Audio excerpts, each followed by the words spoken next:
this is Cap, and welcome to the Build Challenge Juliette. So we have a lot of competitors here. This challenge was to build an ultralight. So a lot of great competitors here.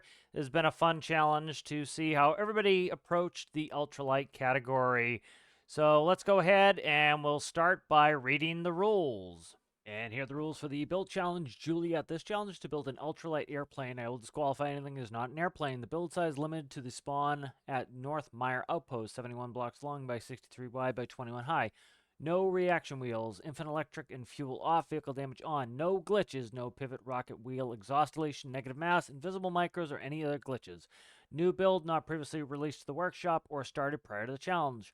Rules, XML is cosmetic only, propellers only, must be able to be spawned at the North Meyer Outpost, must cost less than $10,000, must weigh less than 1,000, power is diesel. All microcontrollers and components must be made by you, nothing from the workshop.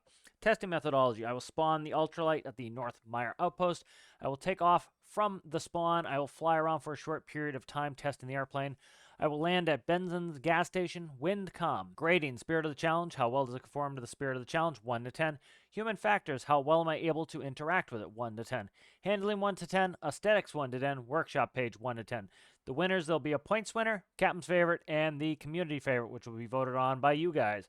Winners will be featured in the end credits of my videos until the next challenge. Winners will have Discord roles added. Winners will have their ultralight used in an episode of the Career Build series. And here's the route. We're going to be taking off here from the North Meyer Outpost and be turning over the water and then landing at Benson's. And the first build is the G-ZE Ultralight Airplane. A little thumbnail here. Nice little work on that. I'm not a huge fan of the frame, but it still looks good. Some effort went into that, branding that, so I like that. It's also bush plane with big tires, so I like that. A little bit of a theme there. Some good pictures on here showing all the different elements of the craft. I like to see that. It's by ZIYAD1420.ZA. Introduction. Hello friends, I introduce to you my ultralight plane, the G-ZE, for my ultralight build challenge. I drew inspiration from bush planes and their ability to land in difficult terrain without the need for a runway. Thanks to their big tires, G-ZE is a budget-friendly, beginner-friendly build designed for easy navigation around the map. It comes with a small 1x1 map to make it not difficult to navigate in career mode. Additionally, G-ZE features altitude hold to make travel easier. Specifications. I won't go through all of those, but we have a lot of good information there. Good formatting there. Nice to see. Features, map showing you location and direction. The red line at the top monitor indicates north direction. The altitude hold, small keypad to set the altitude. So nice to see a picture here with all the different buttons labeled. That makes it easy for myself. Controls, WS pitch, AD roll. Left, right is the yaw. Tail wheel steering. Up, down is wheel brake. That's going to take some getting used to. Start engine is 1, altitude hold, flaps 3, cabin light, navigation light, space landing light. Let's see, I'm curious what my throttle is. Throttle up and down is right here on the panel, so that's going to be challenging. Not my favorite because you want to be able to, throttle is one of the most important things you need when you're landing, and so I tend to like that where I can keep my hands on it. Flight manual here, we got a good starter procedure. We'll go through that when we get in there. Notes.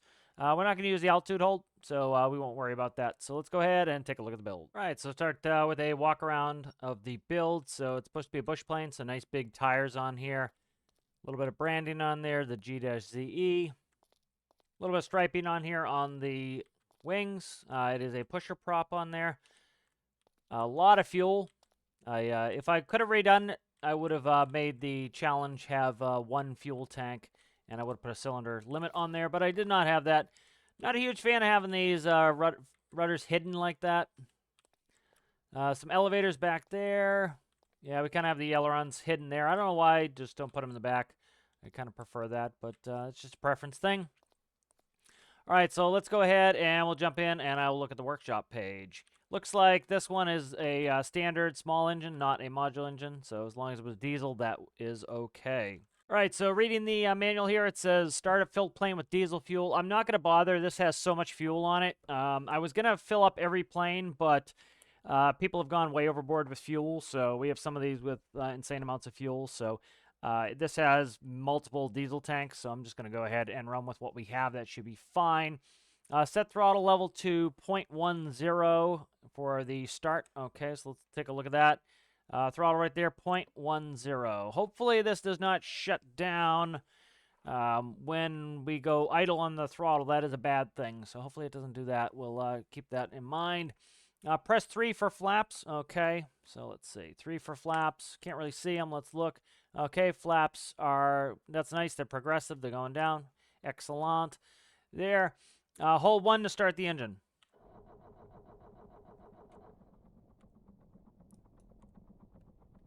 All right, we're up and running. Must have a headset on the seat. It's nice and quiet. All right, let's see if the engine is running. I don't see an RPM or S gauge here. All right, let's go ahead and we'll look for parking brake. Right there is off.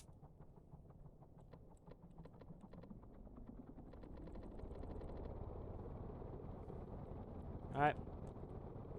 Very nice takeoff. That worked really well. All right, I'm going to hit the brakes as well. All right, let's go ahead. Flaps up. There's 3. So we'll do the after takeoff checklist. Shut off the landing light. Flaps up and landing light are now off. Let's go ahead and we'll turn. So this is our altitude. This is not indexed. Gauges do not just flip and rotate like this. Index it. So set it to whatever your max altitude is. You know, airplanes have max altitudes that are set. So just go ahead and set that. Let's go ahead for approach. Flaps down, reduce throttle as necessary. Again, you don't just set the throttle to whatever, you set the throttle as necessary, so I'll just fly. All right, let's just quickly look, make sure we see our landing spot here. Should be coming up here ahead of us. Right there. Okay, good. So let's go ahead and we'll put the flaps down. Flaps are 3. All right, now I'm going to just slow down, so I'll try to go by what they say, 0.7 or 0.6.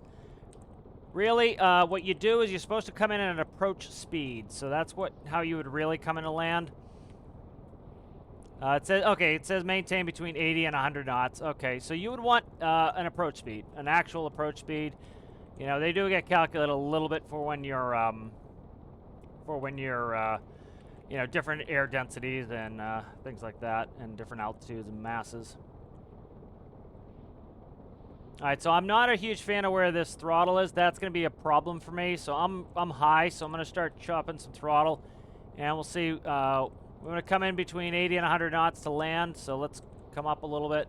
So the throttle is not in a great spot. I have to look down at my airspeed here, looking away from there, and then I have to play with my throttle. So that's really not a good place for it. Human factors-wise, that's not great.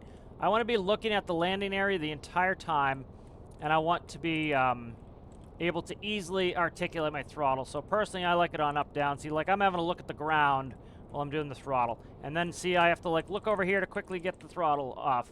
So that's not the greatest place for the throttle. I would have just put it on the up-down keys. That allows me to look out front like this and do that. Let's go over the plane a little bit here. So in general, I really like the tail dragger. I like the, get rid of this environmental sounds here. I like the tail dragger. I like the large wheels. I don't like it how the engine shuts off when we put the throttle to 0. You should be able to go throttle idle, and the engine shouldn't shut off. The engine still should run, ideally. So what I would do human factors-wise is, I know the map is cool. We like the map, but the most important instrument in an airplane is your artificial horizon. So there's a reason why every airplane has the artificial horizon directly in front of you. Second most important is going to be your airspeed. So this is a tiny little gauge. Personally, I would like to see an artificial horizon in front of me so that as I'm looking out, I can look at my artificial horizon. I'd also like to see a readable airspeed. This was not really very easy to read, and then the throttle was problematic being over here. So some human factors issues where I had to look down most of the approach, and so it made it pretty tough to land. We did come in and land without cracking up, but those are a little bit of some criticisms on that I would work on. Get the artificial horizon in front of the pilot. Map could go here, and artificial horizon you could put squarely up here. That would be more useful to me.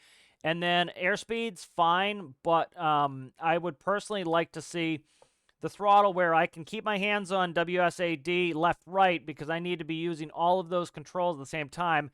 And you consistently increase and decrease your throttle as you're coming in a real airplane, and that helps you maintain your approach speed. But really cool airplane, and thanks for sharing it. And the next build is the RHI Luna Moth. So nice little thumbnail here. I like the detailing on that. Some good pics showcasing all the different parts of the build. Very nice there. This is by Raptr. All right, so we got a startup procedure here. So we'll go through that once we get in the air. So operations, takeoff, and landing. You have some stats down here at the bottom. And so we'll go ahead and we'll look at that when we take it for a flight. All right, let's start by doing a walk around the Moth here. So it's got a little bit of a forward canard on it. We'll see how this works with having the yaw that close to the center of gravity. Hopefully that works well. Nice detailing and paint on there. So some good, cool detailing there. A lot of microcontrollers showing. Not the end of the world, but I don't know if you have any space in the wing to hide them. Module engine, good to see there. A lot of fuel. Again, like I said, a lot of people went really hardcore with the fuel, and I would have... If I could do it again, I would have limited that, but so we shouldn't need to fill it up before we go. We should have plenty there. So I like the design. Paint job's really cool. Let's go ahead and we'll jump in the seat here. So startup, flip the breaker to on. So there's the power breaker right there. Flip that switch magneto to on. Magneto to on. Press starter to start the engine. All right, engine is coming up. That's liters per hour, altitude, airspeed, roll. Fuel, brakes. All right, let's see. Altitude. All right, airspeed's right there in kilometers per hour. That's going to take some getting used to. And altitude there. No artificial horizon. It's a VFR airplane. Most of these ultralights in real life are VFR airplanes, so we should be fine just using the visual navigation. Hopefully we don't fly in any clouds accidentally. Standard WSAD, left, right, pitch, roll, and yaw controls. Let's bring up the H menu here. It's nice to see the H menu filled out, so I would always fill out that H menu. That's a little bit of extra work that is appreciated. Up, down is throttle. Excellent. That's what I like to see. Let's quickly just look at the control surfaces. So ailerons look to be going in the correct direction. Yaw is going in the correct direction. And let's check pitch. Pitch is going in the correct direction. So good. So standard on that. Up, down, throttle, I really enjoy. Ensure landing takeoff is on before... Okay. Ensure landing / takeoff is on before landing takeoff. This gives the engine more responsive power. Okay, so there's a landing takeoff mode. Stab is advisable for most flights. Space toggles the brakes. Okay.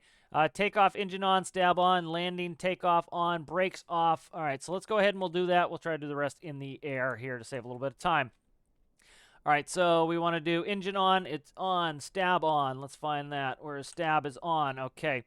Landing takeoff is on. Brakes are off. Not sure if they're currently on or off, so let's take a quick look here. They appear to be off. All right, brakes are off. That is good. Okay. Set throttle to full once moving at least 100 kilometers an hour. Tap S. All right.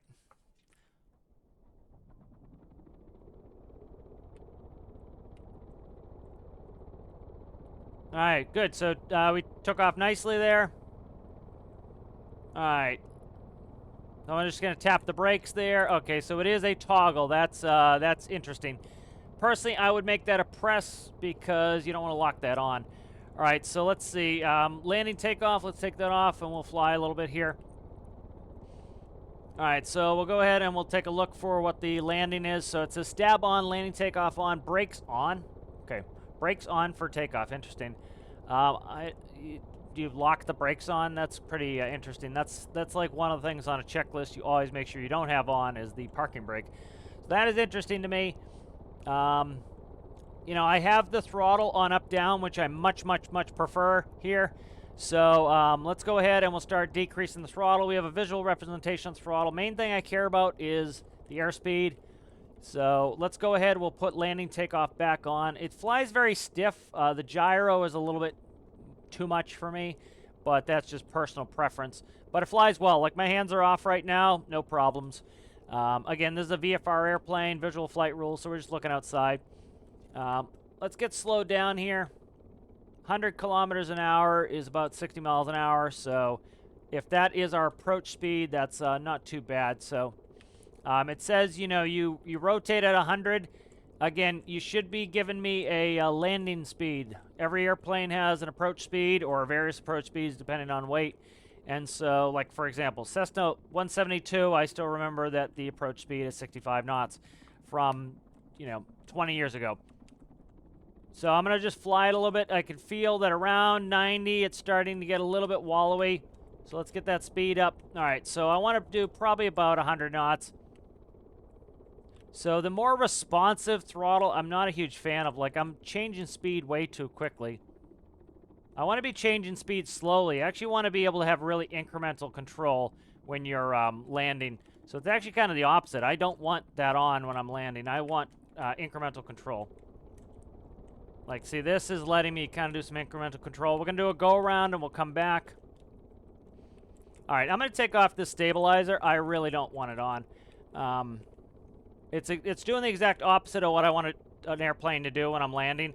I want to have full control of it. I want to have control of my airspeed. So I actually want both of the landing takeoff mode, I guess, is still on.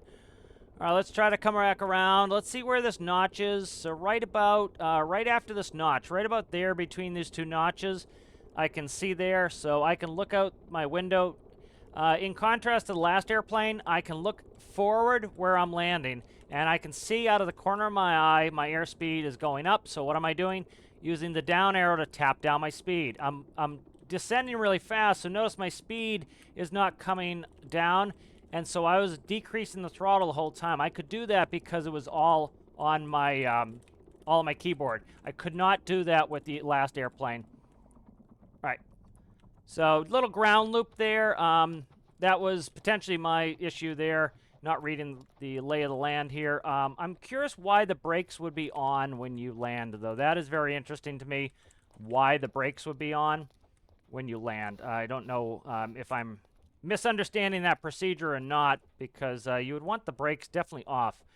And I'm kind of a little bit nervous just pressing the parking brake, but it flew pretty well. I prefer it without the stabilizer on. I think it flies much better. I did not like the way it felt when it felt with the stabilizer on, but I liked it a lot when the stabilizer was off. So a pretty good vehicle. A little bit too quick on the throttle changes there. I should be able to keep my airspeed within a couple knots. On a check ride, it's plus or minus 5 knots. And so I was like, at the end, I was able to get it pretty close, but I really need to be able to get that airspeed perfect. So great build, and thanks for submitting. And the next build is the MC-21 Skimmer microlight aircraft. So got a little thumbnail here. Let's put the frame on. We've got some pictures, good pictures there. Nice to see. All right, standard gauge cluster there. This is by Agatino. The MC-21 Skimmer, or what I call it, Goober, is an ultralight custom plane made for my challenge. Its little engine sputters up to 185 knots, and it has a wingspan of 53 blocks and a length 33 blocks. This means you should experience a smooth, not pleasant, absolute bollocks flight with this plane in the average Stormworks garage. There's specifications, so it looks like we're under where we need to be on cost and mass.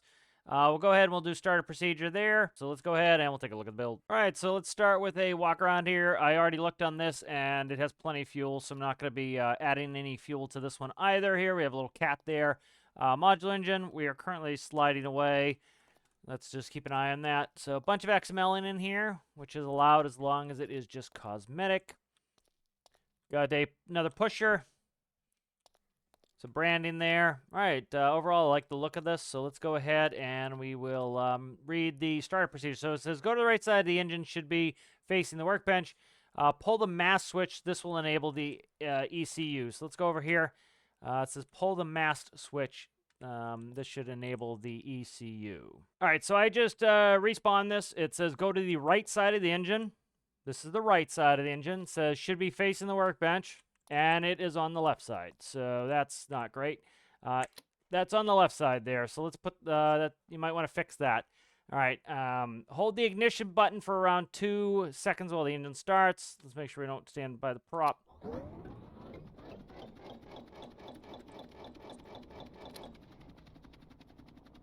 right, let's try to jump inside here. So jump in the cockpit. And flip the light switches if you desire. I do not. We don't need it. It's daytime. Do not press self-destruct. Okay. So let's go ahead and let's look in here. We have nav lights, cockpit lights, strobe lights. We're good on that. Self-destruct. We don't need a parking brake is on. Throttle is there. AD is roll, WS pitch, left, right is yaw, ground steer, up, down, throttle, excellent, and 1 is flaps. So it does not say anything for takeoff about using the flaps, so we'll go without. Let's shut the parking brake off. It also doesn't tell me to remove the parking brake. Seems obvious, but again, that should be on the list. I have no rotation speed, so that should be on there as well. So I don't know what speed I'm supposed to be rotating at, so we'll just do it as a short field where I just pull back until it goes up. But again, that's something you should have on there. What's my rotation speed? You know, very twitchy here. See, it like twitches and then it jostles.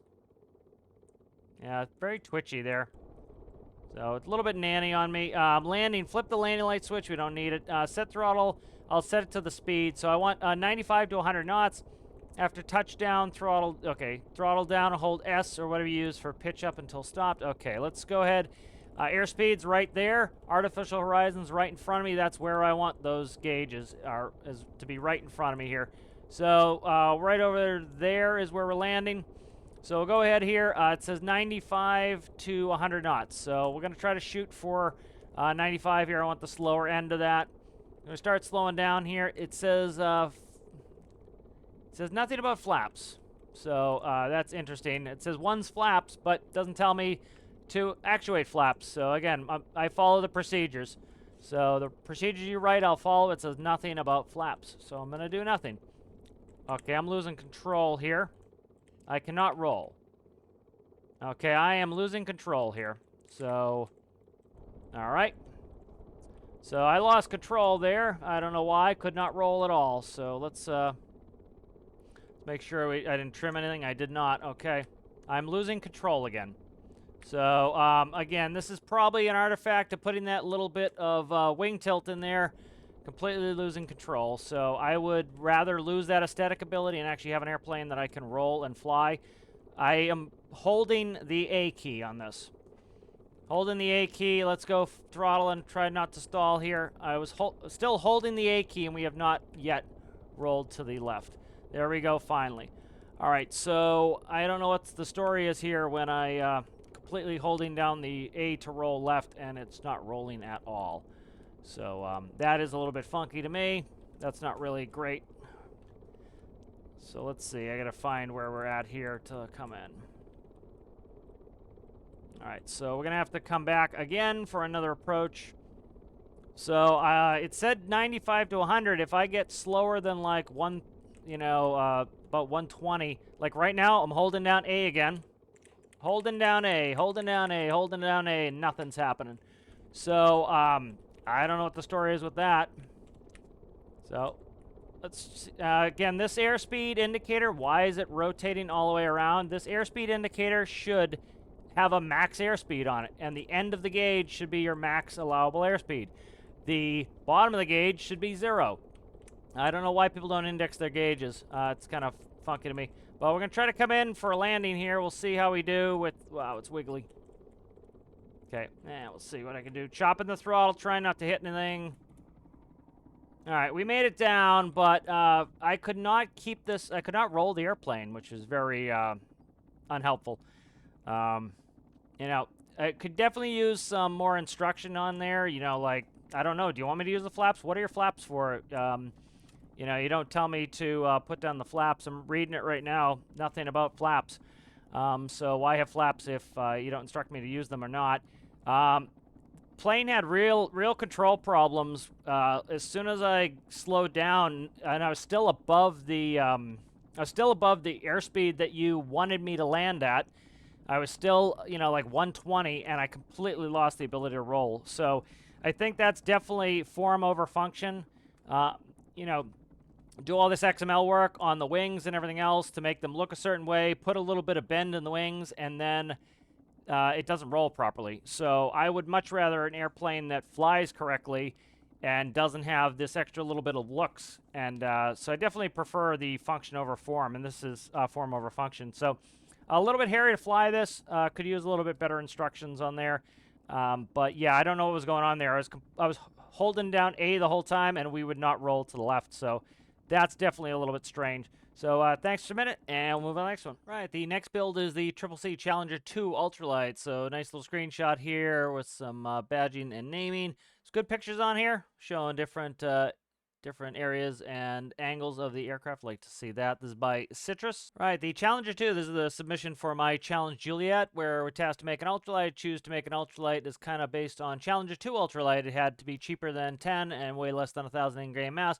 Perfect choice if you want to go on a fun flight or exploring with friends. Specifications are all down here. We won't go through those, but the max cost and the mass are within where they need to be. So we have a multifunction display here. So here's the manual. So one is for the left screen, or switch screen left, switch screen right, and a screen indicator. Fuel, RPS, and engine on there.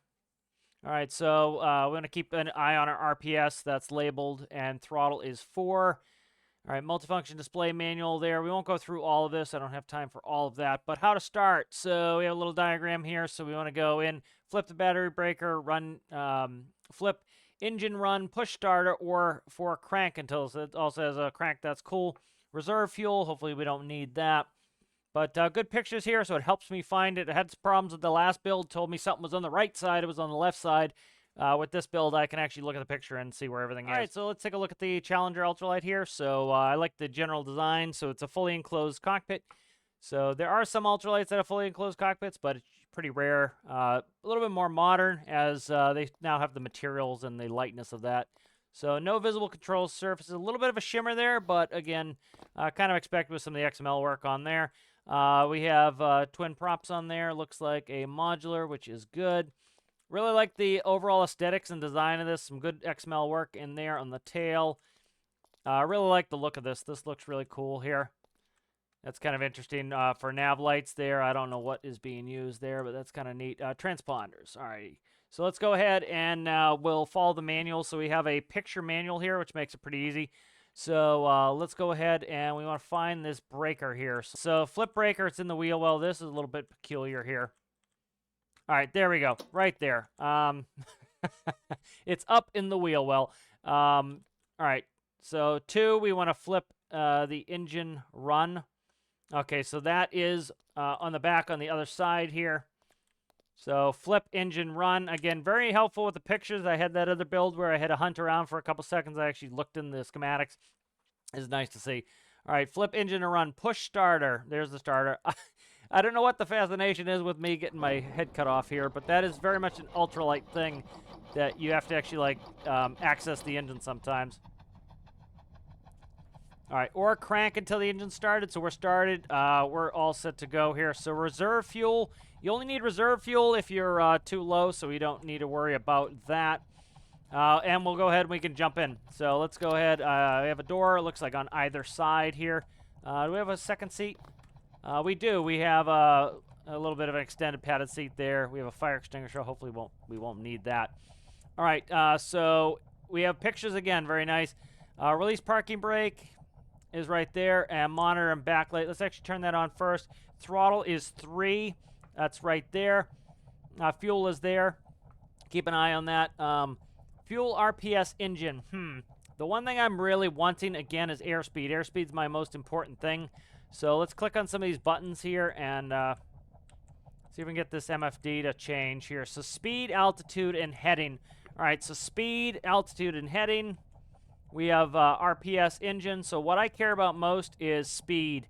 So that's going to be up there. We have a filled out H menu, which is nice. 80 roll, WS pitch. Left, right is yaw. Up, down, throttle. Yay, my favorite. Space is toe brakes. 1, nav lights. 2, landing lights. 4 is landing throttle. Not going to worry about that. Taxi throttle. I'm not going to use self-set throttles. I'm just going to operate it. So nothing telling me that I need to do flaps or whatnot, so we should be good to go. All right, so let's go ahead and we'll release the parking brake, and we'll take off here.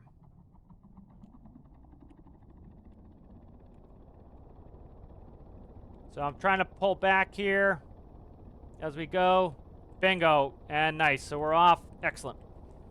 All right, so I'm not going to worry about the lights. Nice features on there, but I'm mainly curious on this one about how it handles. So I'm going to go ahead and start slowing down. We don't really need that much speed. You know, I'm going to come in. I'll come in about 100 knots. I think that was about where we rotated. So generally, you know, your approach speed's somewhere in the neighborhood of where you rotate. I can actually do some slow flight here and test it out. Yeah, so I'm feeling probably about maybe around 100 knots. Really good granular control of the throttle here. That's what I like to see. So I'm just going to slow it down here. I want to keep it within, you know, again, on a check ride, plus or minus 5 knots is where you need to be in, or you'll fail. And so all my check rides, they had to be plus or minus 5 knots, and usually we can keep it within a couple knots. So there's a landing area. I'm going to start coming in. Nothing for flaps.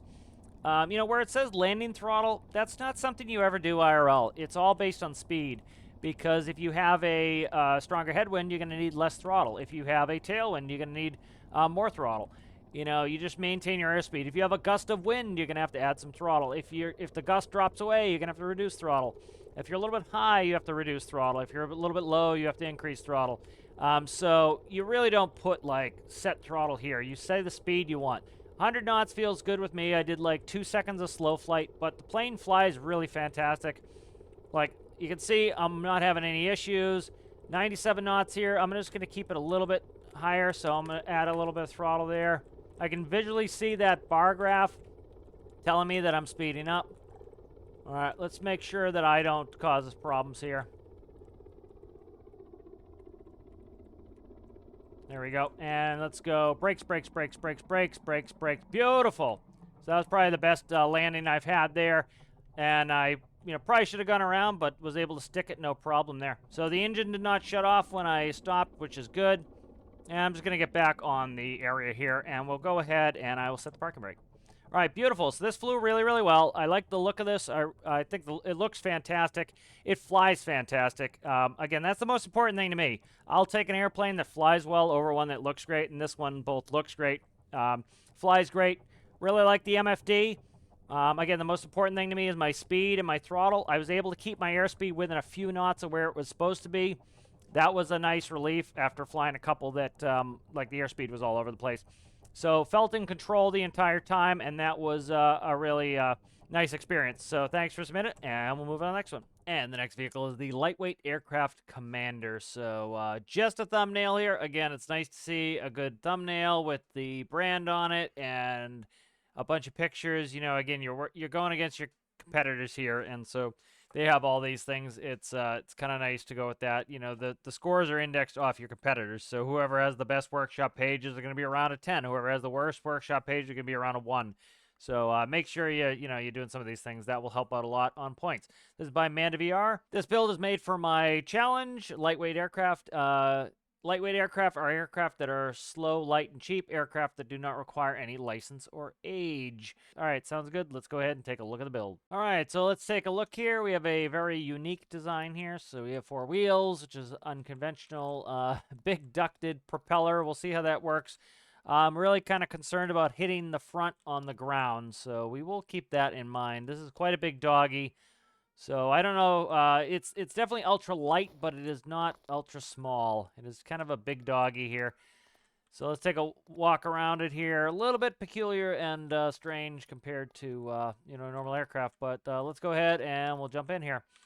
All right, so it says get into the seat, turn off parking brakes, keyboard 2. So that is on there. That's nice to see. Default on. Click trigger to start up the engine. All right. Up, down is the throttle, and then we can pitch using WS. All right, so let's go.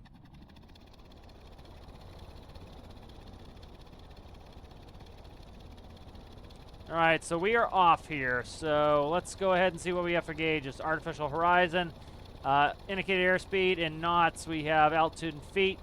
Smooth brakes. It says to enable flaps and smooth brakes, so we'll do that for landing as instructed. So there are flaps and smooth woes. Let's make sure I'm not rolling over on my back here. I'm struggling a little bit to pitch down my nose, so I'm going to go ahead and add a little bit of trim down. Start slowing down a little bit here. What's our IAS? So we're up around 118 knots. So, all right, so we'll go ahead and we'll put on those smooth brakes and the flaps as we come into approach. So it says how to land, align with where you're going to land. I'll lower the throttle as necessary. I really would like to see an approach speed. It says land smoothly and straight. After stopping, disable flaps and smooth brake. Enable the parking brake and disable engine. Okay, so We want to put in flaps and smooth brakes, so we'll see how this functions here. I'm getting a big balloon, and I have to do a bunch of trimming. So we expect a balloon when we add flaps. That is essentially what a balloon is you rise straight up as though you were a balloon. And then you call it a balloon for that reason. And so generally when you put in flaps IRL, you'll get a balloon. So having to do a bunch of nose down trim. So we're probably a little bit imbalanced here if I have to put in that much nose down trim. But we're nice and slow. So if you look, we were down to 80 knots, still flying well. So we have big old flaps on here. So flaps do work in game. Flaps are helpful in game. It's flying pretty well. Not having any issues with it. A little bit of nose down trim. So that's probably because we do have those huge flaps. So this is why I put anti-flaps in my planes. As you notice, I'm struggling to get down because of so much lift. You know, so you have to end up really dropping the nose down. So IRL flaps also add a good bit of drag. In-game, they don't have as much drag as they would. So as you increase the drag, you're going to need to increase your angle of attack to counteract it. So that's why you can add flap and you don't have too much of a nose down. But I'm flying real slow now. Let's look. We're down to 68 knots. This is the slowest speed. So this is definitely very, very convenient to fly. I'm afraid to hit the front prop on there, but there we go. We got a little bit of a ground loop there. So I was afraid of hitting that cowling for the front propeller, and that's what ended up happening. So definitely unconventional. But it was probably the best for flying slow I've had so far. I was able to get down to 68 knots, and the only issue that I had was I don't know what soft brakes actually does. Maybe it's braking for me. I actually would rather not. If I probably could roll a little bit there, probably would have prevented me from doing a ground loop. But, you know, I was able to fly this really slowly, and I would say that's a testament to these large flaps. So that let me get down to 68 knots. A lot of ultralights IRL only can go 50 knots maximum. So that was definitely an unconventional design, but I was able to fly this really slowly. So that was nice to see. All right, thanks for submitting, and we'll move on to the next one. Right, moving on to the next build here. We have the triumphant return of Mr.G with the Trike 350 Ultralight Plane. So really nice thumbnail here. Nice to see. Good framing on there. This gives me some ideas from some of my own thumbnails for putting framing on there. Pretty cool design here. This is more of the kind of the parasail type of ultralight, which I really like. By Mr.G again. Intro. The Trike 350 is an ultralight plane weighing just 350 dry mass. The Trike 350 is reliable companion for personal adventures with no hassle with buttons, no trouble with ATC, and no suffering to your wallet. Story summary. The Trike 350, named after its impressive low weight, is an iconic ultralight plane that emerged from the innovative spirit of the 80s. Good, just like Vice. Crafted with meticulous attention to detail, this aerial marvel features a small yet robust engine boasting reliable engineering principles. Initially designed for leisurely flights and recreational purposes, the Trike 350 later found its use in resort settings where it served as an exhilarating means to transport tourists across scenic coastal landscapes. As time passed, it eventually transitioned into the hands of private individuals eager to experience its freedom of flight firsthand. With its lightweight design and dependable performance, the Trike 350 continues to be a well-known name in the ultralight aviation community. The procedures and checklists below are not necessary to read, but are the intended operation. So we have an airspeed indicator and a throttle percentage. Those are two main things I need, mainly airspeed. All right, so we have a nice checklist here. So we'll go over that as we operate the aircraft. And we have some specifications there as well. Some notes. Try my best, but then is a pain in the butt to land. It has such a large wing surface that it tends to float and bob up and down. The tires are buggy sometimes, will catch on the terrain, causing them to flip. It only happens sometimes. You need to be active at the controls. This thing is actually fairly agile if you learn how to fly it well. All right, so sounds good. Let's go ahead and take a look. All right, so let's take a look here. So I like the very utilitarian nature of this. It is, this definitely hits the spirit of the challenge with ultralight. It is ultra small. It is, you know, it has that parasail wing on it. I really like that, kind of like a hang glider's wing on ultralight. This is the one that I remember from Howard the Duck. Really cool. I've seen these all over. You know, they were in the Keys. Airspeed indicators for all very, very simple. Again, these are supposed to be super cheap. Super simple aircraft, so this definitely fits the bill of an ultralight there. So, like the design work here, a lot of XML in there, as usual with Mr.G. Bunch of paint, good paint choices there, really good coloring there, some good shading. I love the little engine. that could here. That's really neat. This looks like an ultralight to me. It very much feels like an ultralight. So I like that a lot. So that definitely fits within the bill of it. We've been warned that there might be a little bit of an issue with landing, so we'll do our best, but let's go ahead and see if I can find the fuel. Diesel fuel only. Okay, let's check it. All right, let's see if we can make it on that tank. All right, let's go ahead and we'll jump in, and I will read here. So it says, seat controls are space tow brakes. 1 is engine on-off. 2 is parking brakes, default off.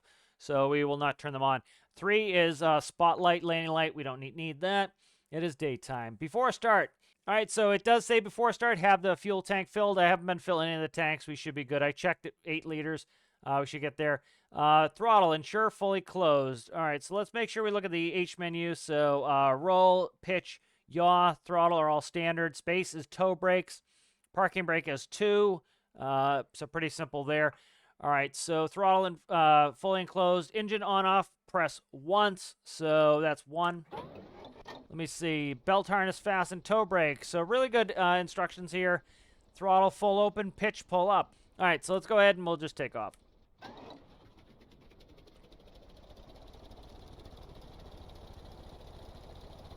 All right, so I'm just going to let it take off when it's ready. We got to be careful of the wheels.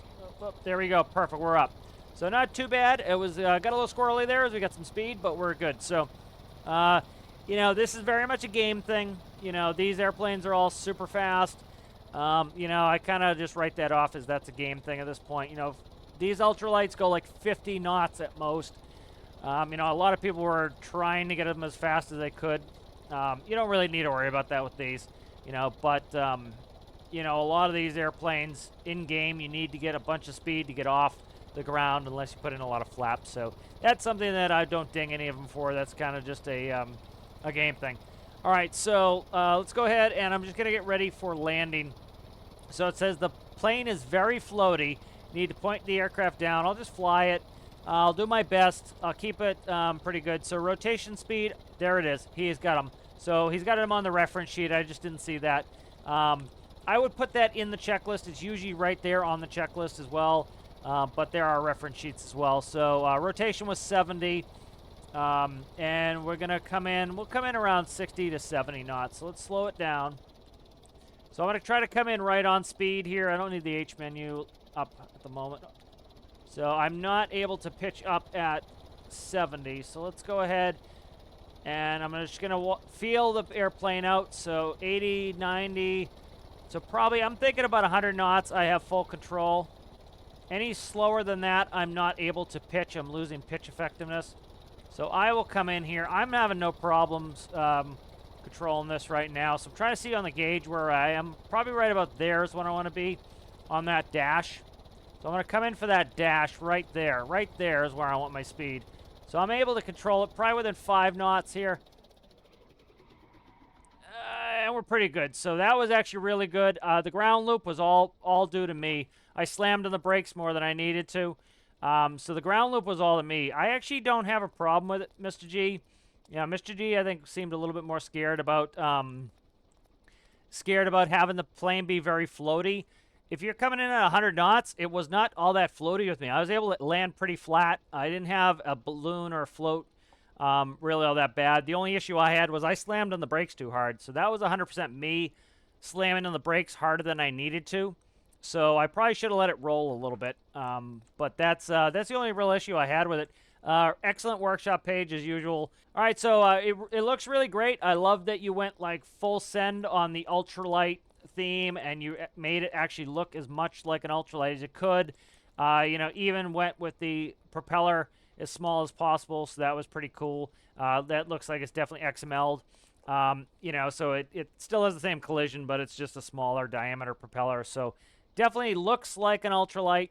A lot of them have been ending up on their nose, but a lot of it's, you know, it's my first time flying them. So some of them I've been ground looping, but it actually flies really well. I think some of your concerns about it being too floaty were probably a little bit overblown. I flew it fine, had no problems with it. Coming in approaching about 100 knots was, I think, the key, and that worked really well. So great aircraft, and thanks for submitting. And the next build is the Light Flight Ultralight. This is by Alistair. So good picture here. I really like this thumbnail. We have some good photographs here. All right, light flight ultralight 6193 and 365, so that's where it needs to be for my challenge. For best results, please follow the procedures that are listed in the procedures page.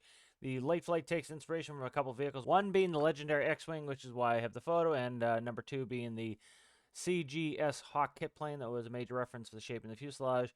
This little one-seat plane is perfect price and power for anyone interested in getting in the aviation world, but also doesn't really want to be bothered to get a license. As with everything, it can only be designed so well, it takes some practice to get used to, and know its limitations, so don't expect perfect landing on the first try. Follow all procedures as they are listed for best performance outcome.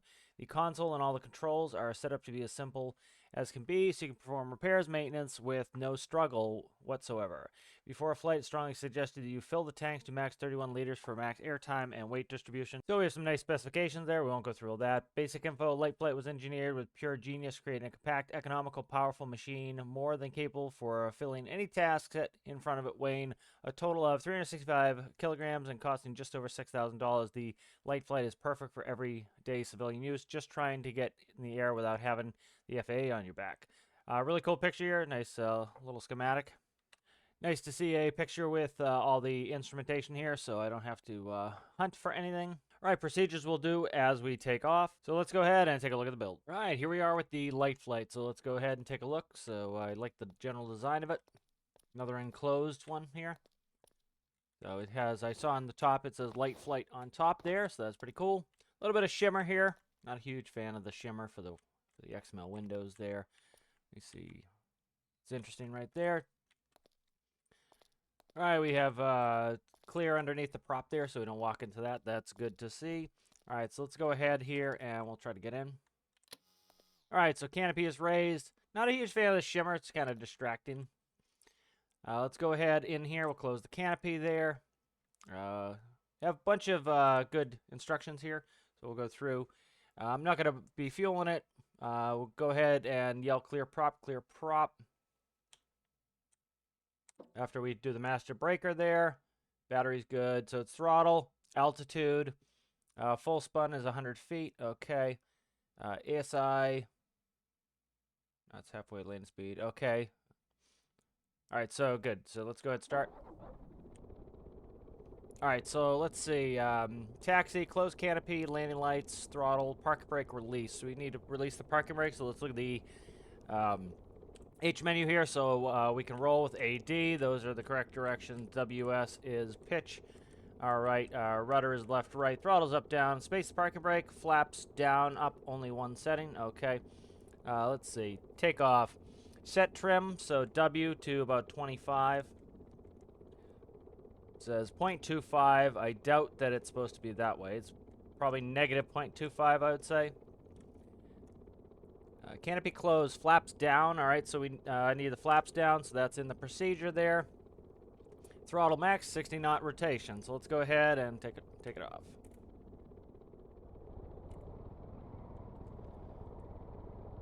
All right, takes off very nicely. No problems there. Personally, I don't know why you would have this spin. You know, you should have your max altitude on this, and then you can kind of tell by the ticks where you're at. So let me count how many ticks there are. Probably 1, 2, 3, 4, 5 ticks, say. So if you said 5,000 feet is your max altitude, you know that every tick is 1,000. I think that's a much better system than doing it spinning like that, but I guess that's preference. All right, let's fix the trim here. So I'm going to retrim. Start to reduce here. Put the flaps up. All right, so let's go ahead and we're just going to go right in for landing. So landing lights, flaps. So put the flaps back on and brake if needed. So I've already put some trim in, anticipating that with flaps. So let's take a little power off here. Has quite a bit of lift with the flaps. I'm having to really push down the nose pretty hard here. Let's see where we're at speed. It says half is landing speed, so we'll keep slowing down. So it's nice to have that labeled there. I don't have to guess. Really having to push the nose down, like I'm at full here. And I can't get this nose down. So I'm just going to drop the flaps because I think I'm not going to be able to control my attitude with flaps. So probably maybe a little bit less on flaps. I'm watching my airspeed. Again, this is why I recommend, you know, up, down. I can look at my airspeed the whole time. I'm adding a little bit of throttle as I'm coming in. I'm reducing it now as we're a little bit fast, and we're going to chop it, and we'll come in and land. Oh, a little bit of a ground loop there, so see if the brakes were on. So that was my fault. I had the brakes on. It's right on the space bar, so I accidentally tapped the space bar, I think. But, you know, pretty good there. I think if the space bar was not on, we would have had a nice smooth landing. But generally, I like the look of this. It flies well. The only thing I would change is the flaps, I think, are a little bit overbearing, and it's causing it so that I can't pitch my nose down. It makes sense. That's a lot of flaps, and in real life, you get a bunch of drag. We don't get that in game. So, you know, what I generally do is I put in what I call anti-flaps. So, personally, what I would do, Alistair, is if the flaps are going down, I would actually add, I know it's tough to put microcontrollers in these small builds, but I would add a tiny bit of aileron going up, and I would add like just a tiny bit, like 0.1 aileron on either side go up. And what that would do is that would counteract some of the flap, but it would also increase the drag. When you increase the drag there, you have to increase your angle of attack, and you'd come in at a more nose-up attitude. So I found that landing with the flaps up was much better. I had much more controllability. But overall, great plane, and thanks for submitting. And the next build is the Delta Ultralight. So nice thumbnail here. We've got a bunch of good pics on here. This is by Tourtch. The Delta Ultralight aircraft made for my challenge, Freedom Above the Clouds. Dare to soar with the Delta Ultralight, an aircraft that symbolize freedom and adventure. These striking blue and yellow hues reflect the sky you'll conquer, while the open cockpit promises an exhilarating connection with the heavens, crafted for the sky. From weekend escapades to serene solo flights, the Delta is your faithful companion in the skies, offering unparalleled views and the joy of flight in its purest form. Your tickets fly, whether you're an experienced pilot or a dreamer of the skies. The Delta Ultralight is designed to deliver memorable experiences aloft with simplicity and reliability. So a bunch of good specifications here. It's underpriced and underweight, so we're good there. Ready to own the sky. Join a community of aviators who know there's more to flying than just getting from A to B. With Delta, every flight is about the journey, the discovery, and the pure joy of being airborne. Where will Delta take you? Controls, WS pitch AD. Roll up, down is the throttle. Yaw is left, right. 1 is gyro. 2 is parking brake. Space is the toe brakes.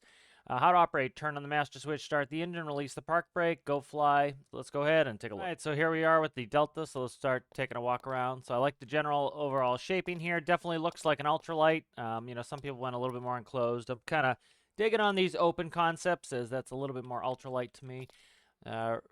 Pretty big engine in here. Let's see how many cylinders we have. Quite a few cylinders there. Looks like an 8. Big tank of fuel. That's probably a little bit excessive, I would say. But I like the general overall piping there. It looks like it has, you know, some cantilever piping there for the wings. So really cool there. So let's go ahead and we'll jump in the seat. All right, so simple instructions here. So it says turn on the master switch. So let's look for that. Master switch is on. Start the engine, release the parking brake with 2. That is on the H menu there, as we can see. And go fly. All right, so it'd be nice to have a rotation speed, but that's all right. Stall speed 70, so we'll expect that. We have altitude here, throttle, fuel, RPS, temperature, landing lights. All right, let's start it up. All right, parking brake is released. Give it a go. All right, that took off very quickly. Got a big old engine, so that doesn't really surprise me. Alright, so we'll start heading over here. So, not much on the instructions here for landing, so I assume it's pretty much up to me. You know, there's no flaps or anything like that, so we'll just take that. It says stall speed 70 right here, so we kind of know that we want to keep it above that. Looking for my airspeed here. My airspeed. It's got to be one of these here. So it's probably the 160, I'd say. Yep, that's 160, and then we have altitude is on the top. That is on the on that little diagram there. So 70 knots, it says, the stall speed, so we're getting ready for that. So I have the gyro off. I'm not going to bother with that. I'm just going to do a little trimming here. Need to do a little bit of nose down trim. So we're around, you know, it goes yellow once we get below 100 there. So we'll try to get right around 70. I'm going to make sure the brakes are off. I've been having a bad habit of leaving the park brake on. So I'm going to make sure I'm checking that. IRL, you usually have that on the before landing checklist. It will ask if the parking brake is disengaged, because that does happen, and so you usually check that on the before landing checklist to make sure. This is really doing well with slow speed. Like, my hands are off right now. This is doing really, really well with slow speed. You know, it's probably, the engine is definitely overpowered. It might be using some sort of pitch out of the engine. But definitely an oversized engine, which helped to get off the ground faster. But we're able to do really good slow flight here, so it's a testament to good lift in the airplane here. But I'm really being able to fly this really well. This has really good speed control. You see, like, I'm not afraid to get right down around 70 knots here. Having no problems with this, so this is really working out well. So let's go ahead and try not to balls it up here at the end. Try not to float too much, and we'll go ahead, and I'm going to try to do toe brakes here when we touch down. There we go. Oh, we had a little stall horn. So this is, I'd actually say, the most realistic so far as how a ultralight would fly.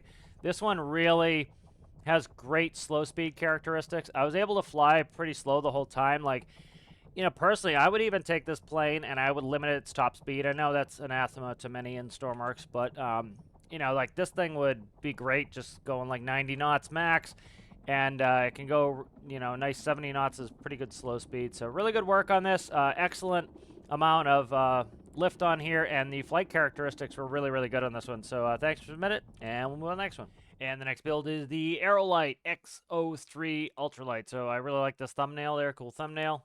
Some really good pictures here by Guarded Halo. Aerolyte X03. The Aerolyte X03 Ultralight is about as close as you can get to piloting a non-ultralight aircraft without a pilot's license or registration. In other words, this is the full package when it comes to ultralights. The aircraft has been tested to near perfection, provides an enjoyable and intuitive flight and experience. The craft was designed to feel very maneuverable, while also having precise control when needed. The design of the ultralight was inspired by a mix of elements from the real-life Aerolyte 103 Ultralight and the Quad City Challenger Ultralight aircraft. Mass 715, cost is $9,500, so those are both good. Good picture here showing all the different gauging. For best experience, trimming the pitch of the aircraft was recommended. Do this, press Alt and WS. When trimmed out in stable flight, it's easy to change your altitude by simply increasing and decreasing the throttle. Cruising throttle, 75 to 85. Landing approach, 65%. Again, giving throttle settings really isn't all that helpful. The main thing is speed, so approach speed and rotation speed, because again, it all depends on the wind IRL. Flaps of the aircraft have two modes. Setting 1 is better suited for landing the aircraft, and setting 2 should be used for takeoff, okay? Banking assist. When the system is active, it will keep the roll of the aircraft constant to make banking easier, or to simply keep the craft level when traveling long distances. The system has a dead zone built in.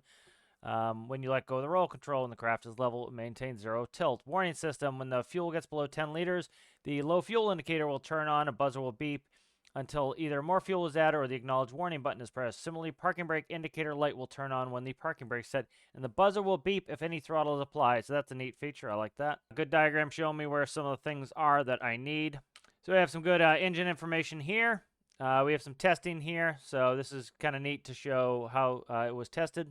I have a throttle efficiency table, the range, and some additional info. So this is a really good workshop page, so let's go ahead and take a look at the build. Right, so here we are with the X03, so let's go ahead and take a walk around here. So that's cool. It says Juliette on the bottom of the wing. So it's really nice design on this. Really good paintwork on here, some nice XML piping. It's not overdone. Like, if you notice with this, there's no shimmer. Not a huge fan of that shimmer. I think this is really well done XML, where it doesn't take away from the craft, or it's not distracting. You notice how, like, we've got these XML pipes which look great, but there's no shimmer, or there's a little bit cut through there, but it doesn't look too unnatural. So that's what I really like to see with XML work. Cool engine up there. Nice tail rotor on there to get the size down. Very cool. I like the paint job a lot. I like the little bit of detailing in there.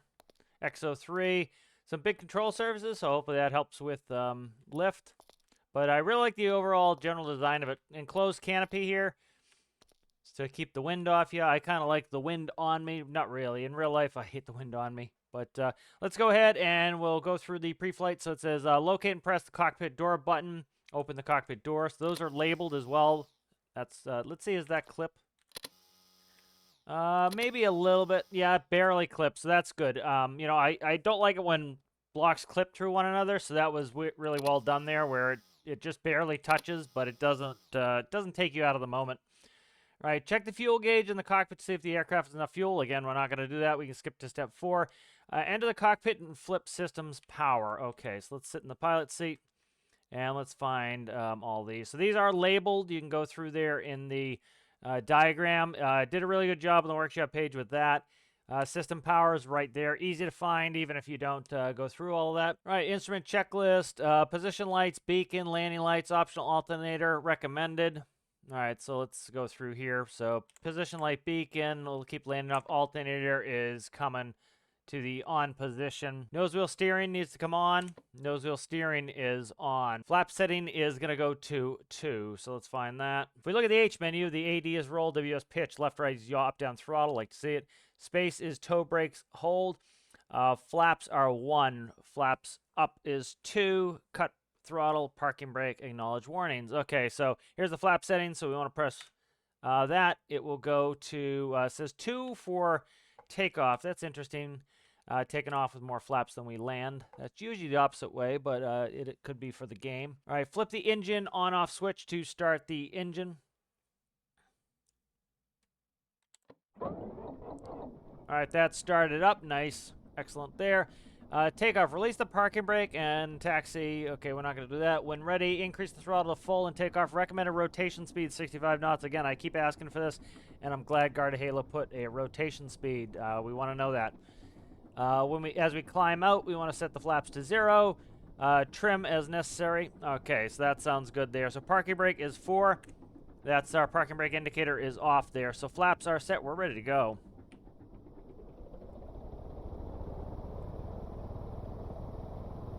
So I like that it doesn't sound overpowered. You know, again, if I could do this over again and redo the rules, I would have put in rules to limit engine size and limit fuel.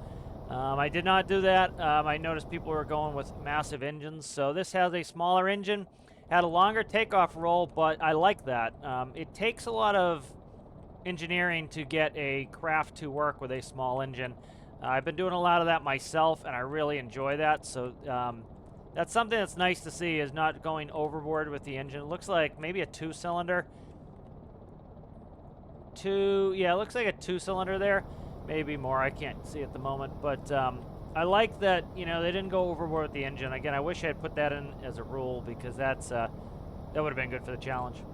All right, landing, line up with the, so we just need to put the flaps up. Let's go ahead and put those flaps up. All right, I'm actually gonna we'll leave them in the 1 position for landing here. So I wouldn't, you know, again, I don't need my throttle percentage. I'll just need the approach speed. So looking for that. All right, trim is necessary. It says, okay, so 10, again, it tells me the throttle percentage. I don't really care about throttle percentage. What I care about is what speed do you want me to land at. That's what's important. So your approach speed's all I care about. I don't really care about the throttle percentage. Again, that will change based on a number of conditions. You know, if I'm too high and I'm descending, I need less throttle. If I'm too low and I need to maintain altitude, I need more throttle to come in and landing. So that's really not useful information IRL or in game, frankly. The percentage, what's useful information is what airspeed would you like me to maintain. That's what I really care about. So let's start decreasing the speed here. So I'm going to kind of feel it out and get a good approach speed going in there. There's about top of the gauge is pretty good. It feels good. I have plenty of pitch authority with top of the gauge. This has excellent.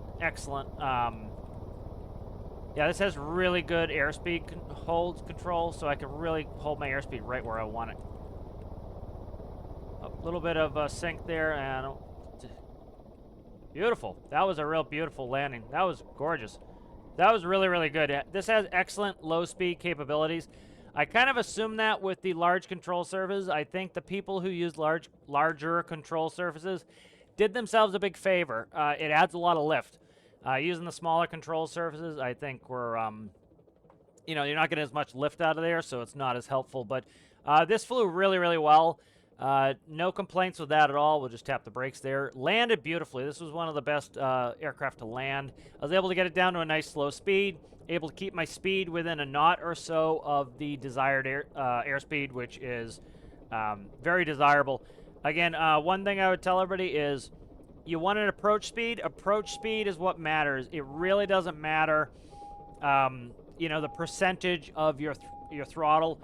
All that matters is airspeed. There are too many factors at play to really care about the percentage of your throttle. What matters is the actual airspeed you want me to approach with. I would really like to see a version of this that has an open cockpit. You know, I understand why people did some enclosed cockpits, but I think an open cockpit is just a lot of fun in Ultralight. That's the one thing that kind of brings me into Ultralights is that open cockpit, kind of like a motorcycle in the sky. So great plane, and thanks for submitting. And the next build is the Ultralight Bernoulli Novi BN171. So really cool thumbnail here. I really like that. Some good pictures. This is by Sergeant Cheesecake.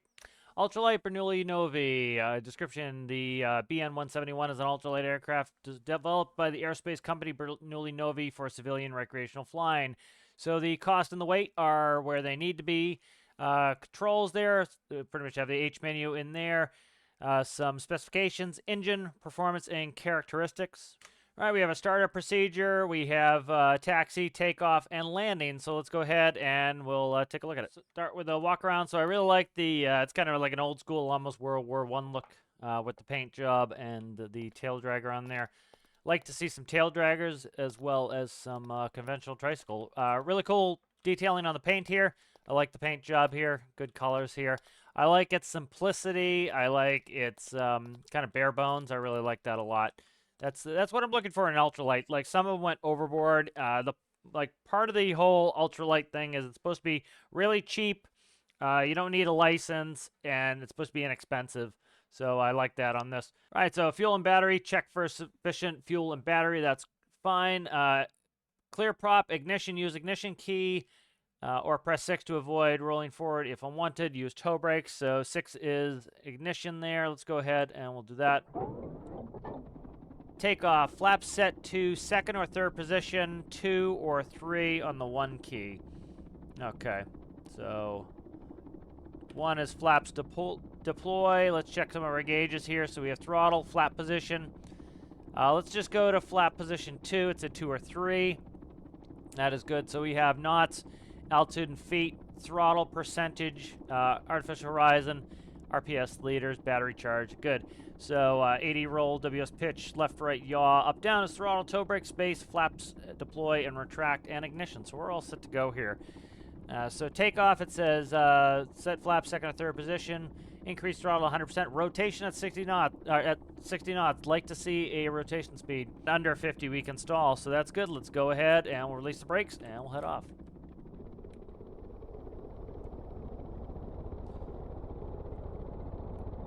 So very nice. Feels nice, docile, not all that scary. You know, one thing that when you're landing on soft fields or unimproved fields, one of the reasons why they use tail draggers so much was if you hit a pothole, the tail will pop up and out of the hole. If you have tricycle gear, the nose wheel will go down in the hole and potentially hit the propeller. So that's why they often, for soft fields, they would use tail draggers like this. All right, so landing, we want to set this, again, it says set throttle 60-70%. Again, I want an approach speed. I understand for people who are not used to flying, that might sound useful, but really the most important thing is what speed do you want me to approach at. Set flaps to the third or fourth position, so we'll go ahead and we'll set flaps to 100% here. I'll do a little trim. All right, so, you know, it says below 50, we're going to stall. So, again, I want approach speed. V approach. What's my approach speed? You know, rotation speed you had on there, 60 knots. That's good. What speed do you want me to approach at? Now, this is really working well. Slow speed. Like, I am down to 65 knots. This thing is beautiful for slow flight. And, you know, that speaks to me with a ultralight. The whole point of an ultralight is it's supposed to be cheap and small, and it doesn't fly very fast, which helps, you know, make it reasonably safe. You know, if you're some of those ultralights, especially if Part 103, I think they're maxed out. You can only go 50 knots at most legally to not need the license. And part of that is if you crash at 50 knots, there's somewhat of a chance you'll survive. Crash at 200 knots, you're going to be spaghetti and meatballs against the walls. So this has excellent slow flight. Again, I think the people who put large control surfaces, did themselves a huge favor. Like, we're at 60-something knots. This is a beautiful slow flyer, and I like that. That's what this is supposed to be about. You want to be able to land on unimproved fields. You want to be able to land off-field like we're doing right now. That's why I've got us landing at a gas station is, you know, if you're coming in at 120 knots, it's going to be hard to get stopped at the gas station. If you're coming in at 60, right, that's already 60 knots slower. Beautiful, absolutely beautiful. Like, look at this. Look at how short that landing was. That's gorgeous. I hit right about where the asphalt started, and I stopped here. Some of them, I was barreling at that cliff like a MF, and this is great. This really, you know, this really made it super easy, and I think that fits the build of the Ultralight. You know, some people, I think, went a little bit more plain than Ultralight, and this one has that feeling where I feel like I can go super duper slow. You know, some tips for people, like, you know, their wing segments there, that adds to lift. But look at those flaps. Big old flaps, that adds a lot of lift. Big ailerons, adds a lot of lift. Big elevators, adds a lot of lift. So we have all these lift-generating surfaces on here, which really made it so this aircraft could go slow, slow, slow. And because this aircraft could go so slow, you notice how short my landing was. My takeoff roll was pretty short. My landing was nice and short. And that's really fits the bill for me. So excellent aircraft, Cheesecake. And the next build is the Kingfisher. So nice thumbnail there. Some good picks here by Muffin. Introducing the Muff Design Bureau's Kingfisher Ultralight Aircraft, designed for easy handling, high vis, and stress-free navigation. The Kingfisher makes an excellent sightseeing platform of speed of 109 knots and range extended to Tajin to make it an economical personal transport. To keep pilots' workload to a minimum, the Kingfisher is equipped with a single GPS navigation screen and 2 separate autopilot channels. It's leaning more towards airplane, it seems, than ultralight. A lot of extra expense and tools here. The GPS map is centered on the aircraft location, with a line extending from it showing the current heading. The current heading is also displayed numerically at the top left of the screen. Various zoom levels can be cycled through by pressing seat button 4 at the maximum zoom scale dot. Okay, that's all stuff that we don't really need on an ultralight. GPSs, moving maps, all that stuff. Autopilot, we're not going to go into autopilot. Again, it's an ultralight. It's not supposed to be a full-fledged plane here. There are the controls right there. We'll go through the pre-flight and all the startup when we're out there. Right, so let's go ahead and take a look at the build. Lean a little bit more towards airplane than ultralight here, I'd say. It's a little bit on the big side here. Looks like a 6-cylinder motor. Again, I should have put a limitation on motor size and fuel size. People are trying to get max speeds and ranges out of these, and they're kind of, ultralights are supposed to just be slow and cheap and simple. Really like the paint scheme here. Cool design on kind of like the trellis frame here, kind of like on some of the newer motorcycles. So pre-flight, let's see what we need to do. Ensure fuel valve is open beneath the engine, so that is done. Ensure circuit breaker switch to the up position located underneath the radiator behind the seat. So that is in the up position. Okay, let's go ahead and jump in. Sure, throttle is 0. Throttle is 0. Flip the ignition switch to the up position. Hold the brakes with space.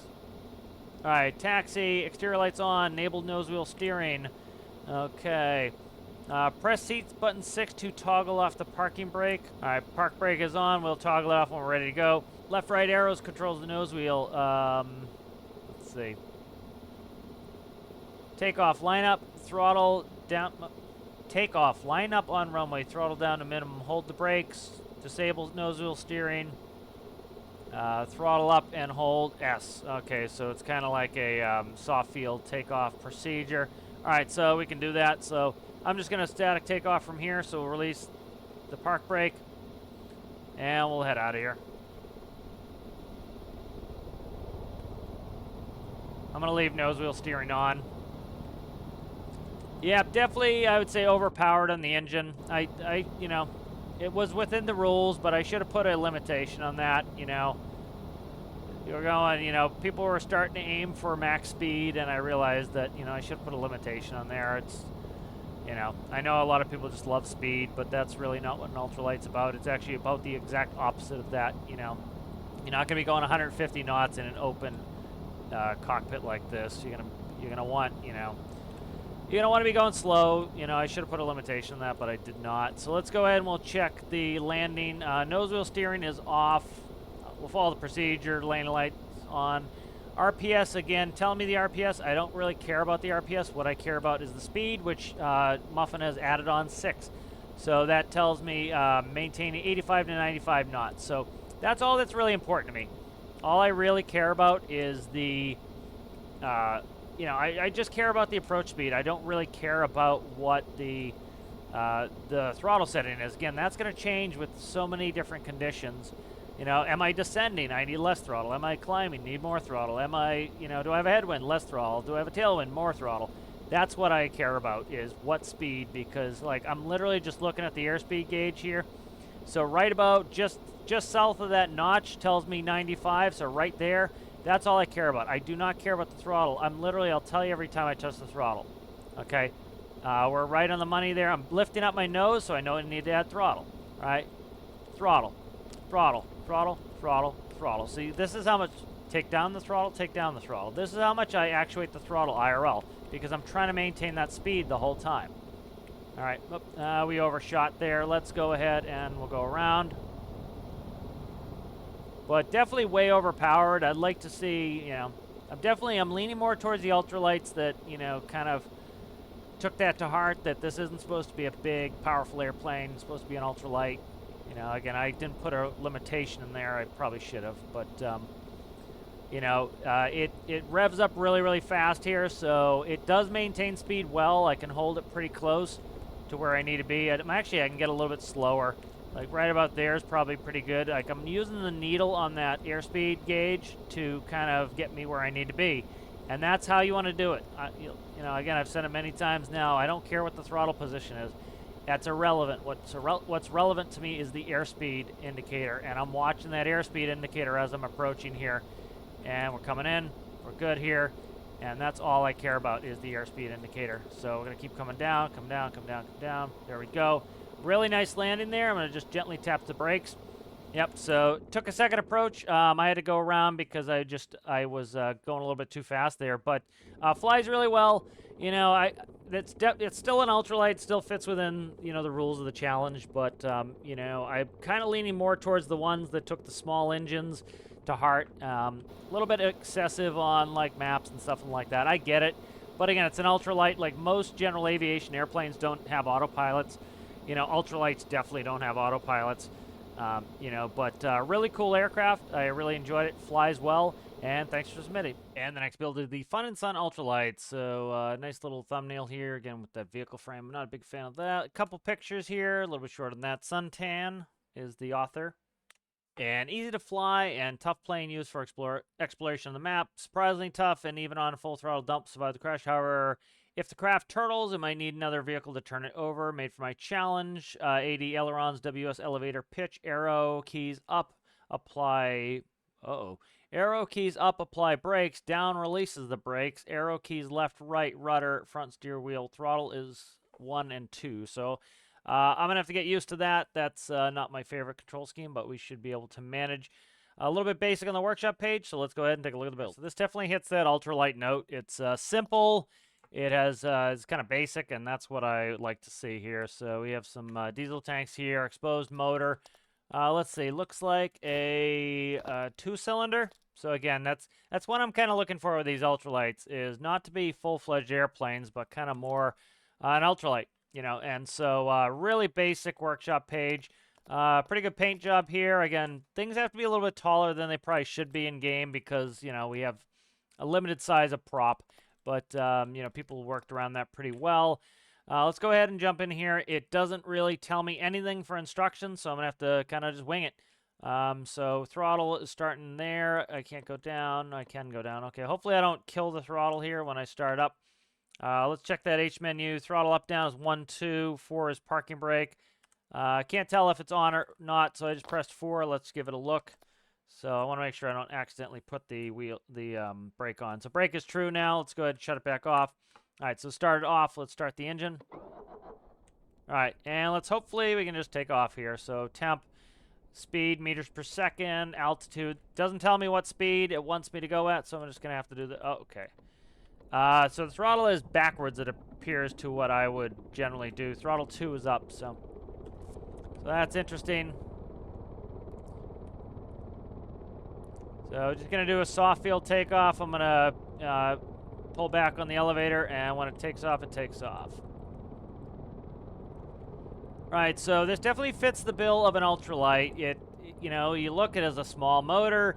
It's pretty basic, has a couple gauges. Doesn't have a lot of GPSs and autopilots and all that stuff. I think, you know, some people are going a little bit overboard with that.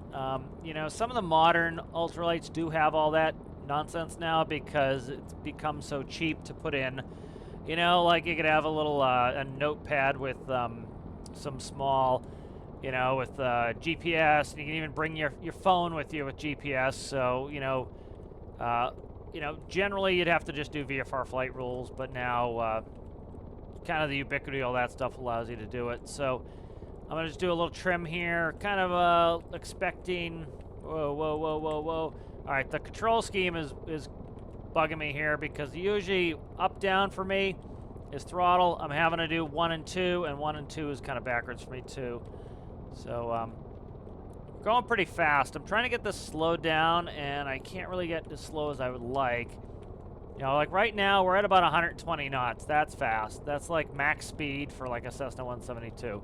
So, you know, our approach speed is like the maximum speed for a Cessna 172. So the problem I have with the throttle on 1-2 instead of up down is the issue becomes that I can't control my attitude of my aircraft while I'm controlling my speed, and I want to be changing the throttle the whole time. All right. There's brakes. Brakes are what are brakes? I can't even remember anymore. Very, very non-conventional scheme. Generally, people are using spacebar for brakes. That's what most people use. That's what I tend to use. This is using up-down on the arrow keys for brakes. I would, again, personally use that for throttle and spacebar for brakes. So part of it was just the panic at the end. Again, there's kind of a reason why people use some of the standard things is they've been tested and they work. The engine wants to die when the throttle goes to 0. I don't know why people do that. Make the bottom of the throttle where the engine's going to run.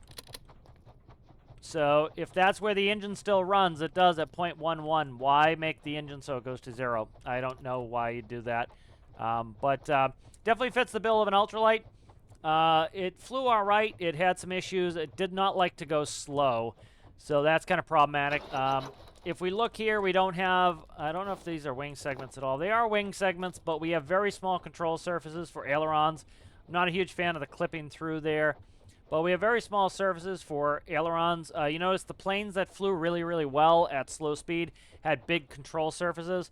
So personally, I would put some bigger control surfaces on here. That will give you a bunch of lift and really help out. But cool little airplane, and thanks for sharing. And the next build is the Ultra Derp by Marduk, and that is all we have. So just one, just one picture here. It's also the thumbnail.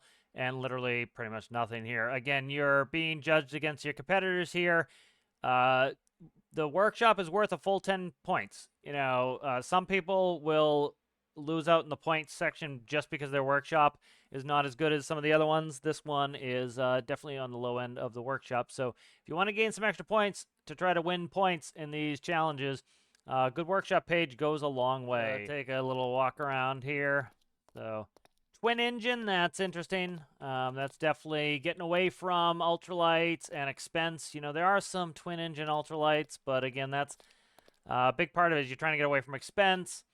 I don't know why, you know, legally they would allow multi-engine ultralights. You need, you know, if you're going to have no license, you really should have a multi-engine rating. If you're going to be operating multi-engines, you have to worry about VMCA and everything else, so kind of scary in an ultralight to have multiple engines for people who do not have a multi-engine rating. Let's see. We have AD roll, WS throttle. Oof, that's going to be tough. Up, down is pitch. This is going to be an absolute disaster for me to operate. There's a reason why people go with standardized control schemes. Not everybody has it exactly the same, but generally, AD is roll, WS is pitch. Left, right is yaw. I think more and more people are doing up, down as the throttle now. Some still do 1-2 as throttle, but up, down as pitch is going to be really weird for me. Space is brake toggle, so I don't know how to do regular brakes. Maybe you can't. 1 is starter, and a flap with an extra P toggle is 2. So absolutely nothing on the workshop page. So I'm going to put in as much effort into figuring out how to operate this as the workshop page had. So, all right, let's try to take off.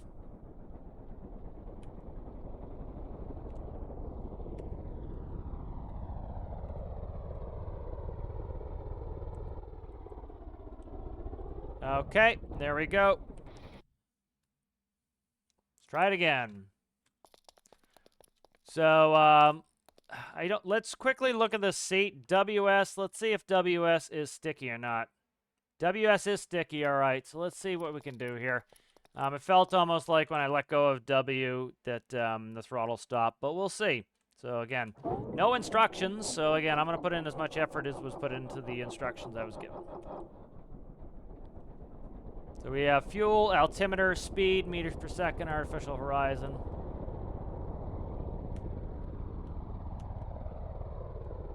All right, there we go. We're off. Again, very unconventional control scheme, which I'm already having problems with. So we'll see how we do on this one.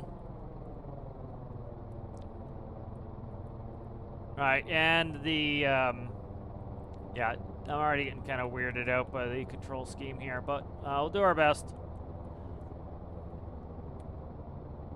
You know, there's a reason why they go standardized and all that stuff. I know it's a game, and you can kind of make it however you want, but there's a reason why every airplane, pretty much every airplane, has the yaw on the rudder pedals, has the aileron is either on a yoke or a stick, left, right, and why the engine die. The engine, like, dies if I don't hold down W, so I don't know what the dealio is with that. It is sticky.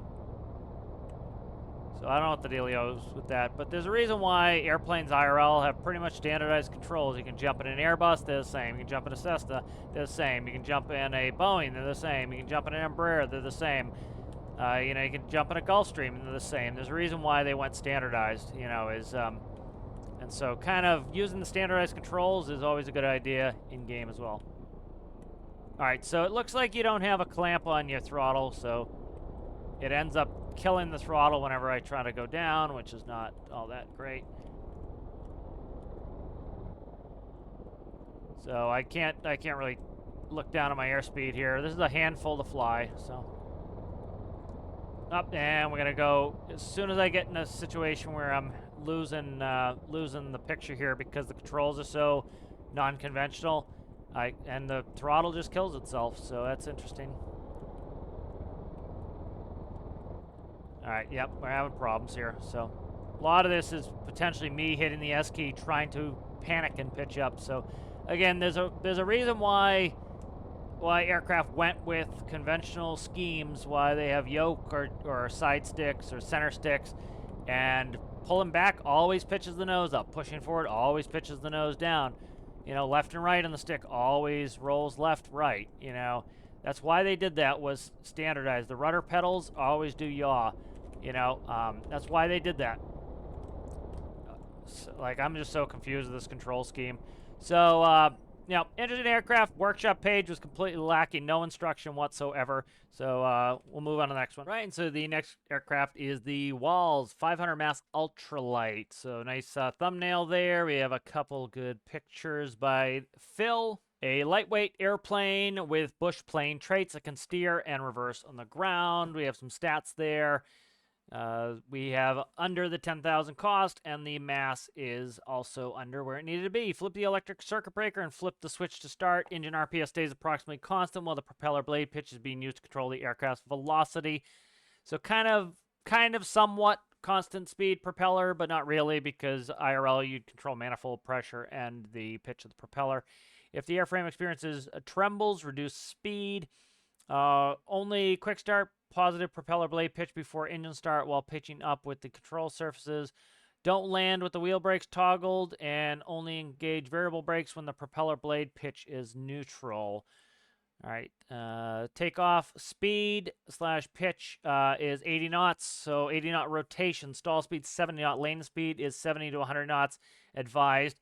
It is nice that there are some approach speeds, rotation speeds, Generally, approach speed, you'd kind of want to have it within 5 knots, but that is good. Give me a range. I can feel the plane out, and we'll see how it goes. So let's go ahead and take a look at the build. All right, let's take a walk around to the Waals here. So definitely fits the bill of what an ultralight should be. Nice and small. Has a big motor, though. That's probably a little bit overpowered in the motor. Lots and lots of fuel, so a little bit overkill on that, I would say, but definitely has that bush plane aesthetic.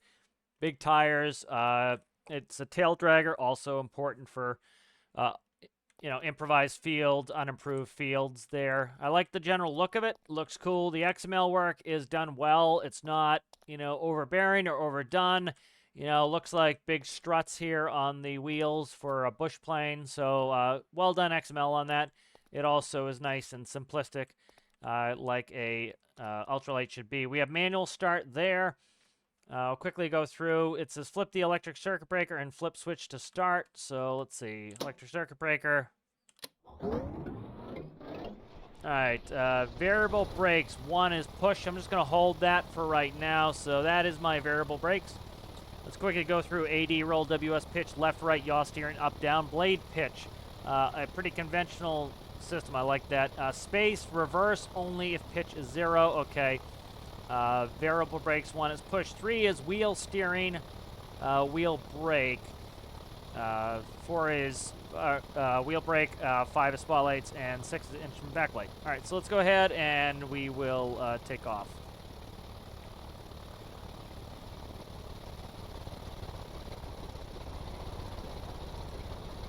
Alright, so pretty good takeoff there.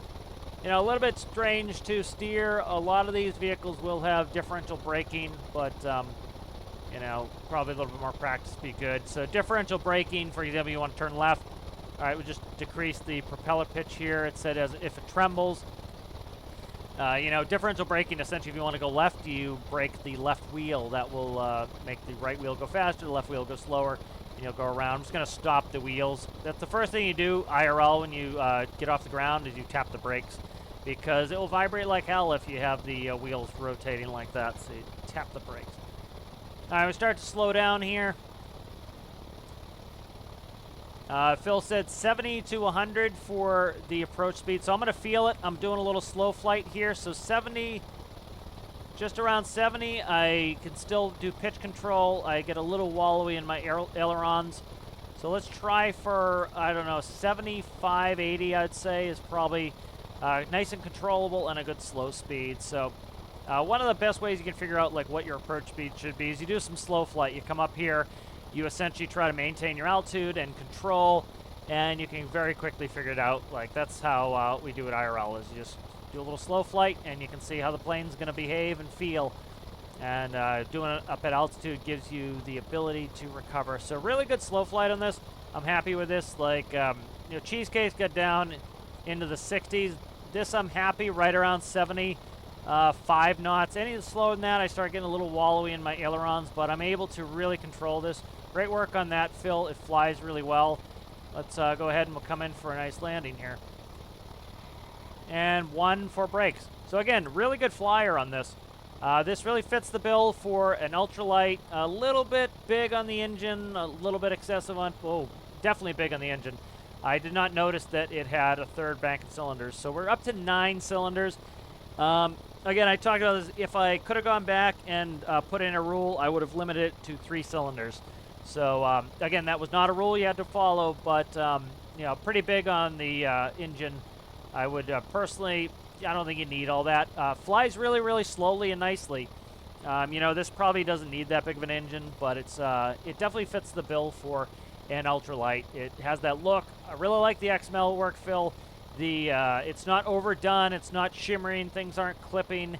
It looks like an ultralight, exposed cockpit. We're outside. I like the bush plane element. As you can see, we were able to land. I had no fear of this, that I was going to lose control at any point. I was able to get it nice down to a real slow speed and able to control my speed very effectively. So great build, Phil. And we'll move on to the next one. And the next build is the Air Max 1984 Drifter Ultralight. So a nice picture here for the thumbnail. Some good pics in here to show off the build. This is by the Royal Nug. The Air Max 1984 Drifter Ultralight take to the skies. Built for my challenge. And inspired by his father's actual drifter, the Air Max Drifter offers an experience like no other ultralight, yet powerful package. Its gentle flight characteristics float you above the clouds as you soar into adventure. Controls, throttle, up, down, love to see it. Pitch, WS, love to see it. Roll, AD, rudder, tail, left, right arrows, nice. Standard controls. Brake is spacebar, ooh, we like it. Specifications, max airspeed 150, stall speed 75, occupants 1, fuel 50 gallons. That's a lot of fuel for an ultralight. Cost to buy 73, so that's good. That's under 10, and we are under 1,000. We'll go through the procedure here. Nice to have a diagram. Here's some pictures of his father's drifter, so that's very cool. It's very cool to have these actual pictures in there. So nice tail dragger, ultralight, really cool to see those pictures. I like that you added those. And unfortunately, in the present day, it does not look airworthy, so that's sad to see, but it is cool you guys still have it. Let's go ahead and take a look. So here we are with the drifter, so it definitely is a long Johnny. A little bit unconventional here. We have some skis, and we have a tail dragger there, so a little bit interesting. A little bit interesting that the pilot is so far ahead of the center of gravity, the center of lift.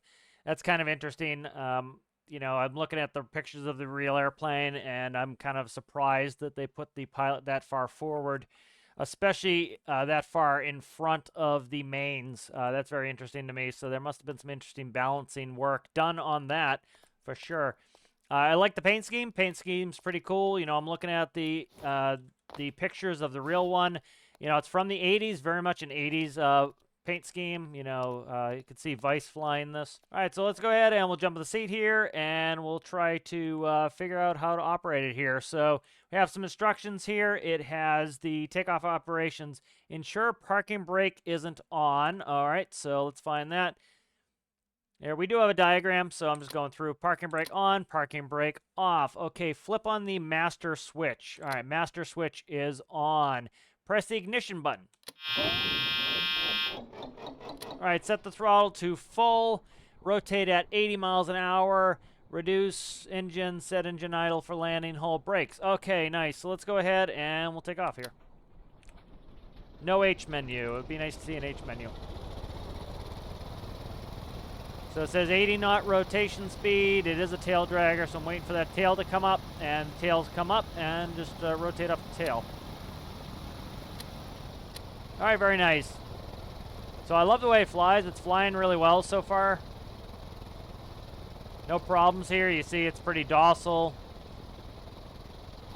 Kicks back a little on yaw, but that does happen IRL too. You can't make turns with just yaw IRL because they'll kick you back, so you want to roll and do yaw. And if I coordinate the turn, we turn nicely. So flying well.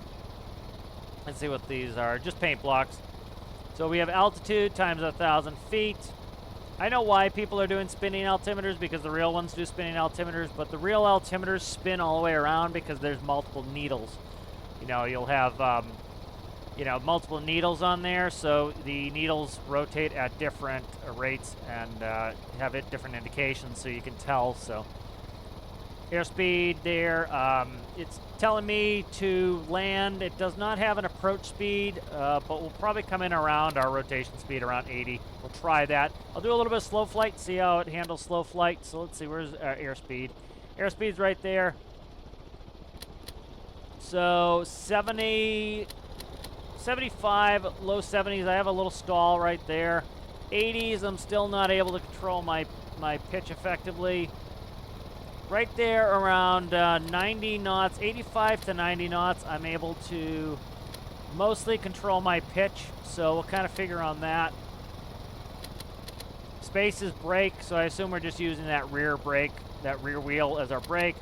So I'm going to plan on probably a speed of around, 90 knots, I'd say. So, some of the planes got really, really good slow speed characteristics, and I really like that. I think my best slow speed plane is the Antonov 2, and we get down to like almost 30 knots, which the real one could do, and that makes it so you can actually get in some of these short areas.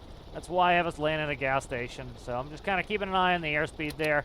I'm definitely high, so as I drop my nose, I'm going to reduce the throttle again. That's why I don't like seeing a throttle percentage.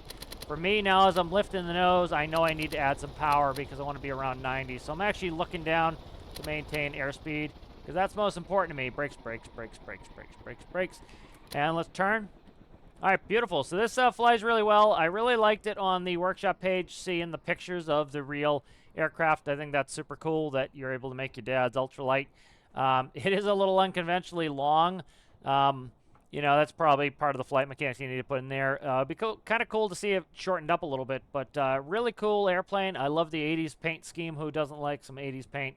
But cool airplane, flew really well. Nice landing, no issues. So thanks for sharing it. Let's go ahead and look at the last build here. So really not much going on here. There's just one picture, no thumbnail, no background, no instructions whatsoever. So this is from Doom Agent 13. So let's go ahead and take a look at the build. All right, so let's take a look at the generic ultralight. Definitely more airplane centric than ultralight. Yeah, it has cowlings over the engine and an enclosed cockpit. You know, so it's definitely a little bit more airplane than ultralight. It has a 9-cylinder engine in there, so that's a little bit on the large side. Medium fuel tanks, definitely on the large side for that. Definitely more airplane, I would say, than ultralight. No instructions whatsoever. So we're going to put in as much effort figuring this out as that person put in telling me how to fly it. So altitude, artificial horizon speed, knots, engine temp, RPS, and fuel. Release brakes, ignition. Here's the throttle.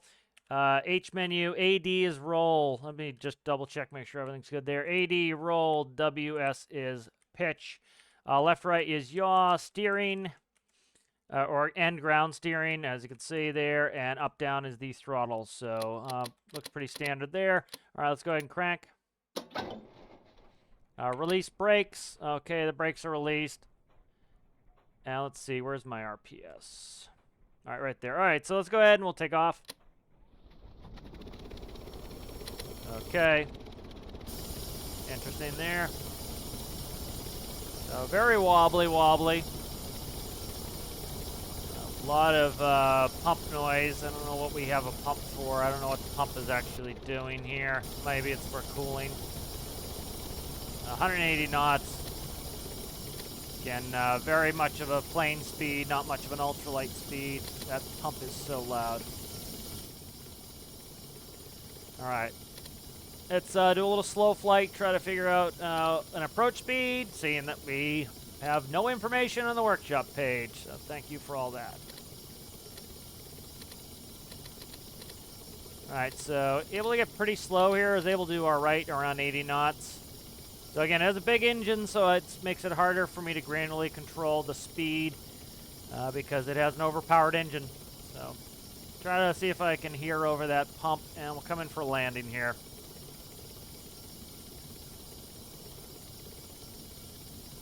All right, let's watch your airspeed here. So let's find a notch I like. So we should be able to work, I think, around 90 knots here. So probably right off that, just off that top notch right here on the airspeed indicator. So that allows me to look outside.